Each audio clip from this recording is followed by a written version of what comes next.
ভারী বৃষ্টিপাত ও উজান থেকে নেমে আসা পাহাড়ি ঢলে হবিগঞ্জে বৃদ্ধি পেয়েছে নদ নদীর পানি। জেলার খোয়াই ও কুশিয়ারা নদীর পানি বিভিন্ন পয়েন্টে বিপদসীমা অতিক্রম করেছে। এতে শহরতলির জালালাবাদ এলাকার বাঁধের ভাঙা অংশ দিয়ে পানি প্রবেশ করেছে। এতে করে রিচি ও লোকরা ইউনিয়নের হাওরে রোপা আমন ও মৎস্য খামারিদের ব্যাপক ক্ষতি হয়েছে। স্থানীয়রা জানান, মঙ্গলবার রাতে প্রবল বর্ষণ দেখা দেয়।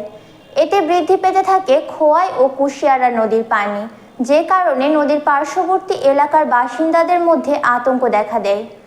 গ্রামবাসীরা রাতেই দা কোদাল নিয়ে বাঁধ মেরামতে কাজ করেন। খোয়াই নদীর চর হামুয়া কালীগঞ্জ এলাকায় ভাঙনের সম্ভাবনা দেখা দিলে রাত জেগে বাঁধে কাজ করেন স্থানীয়রা।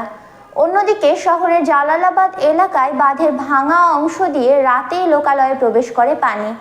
এতে কয়েকটি গ্রাম প্লাবিত হয়ে ব্যাপক ক্ষয়ক্ষতি হয়। নদ নদীর পানি বৃদ্ধি অব্যাহত থাকায় সাধারণ মানুষের মধ্যে আতঙ্ক দেখা দিয়েছে।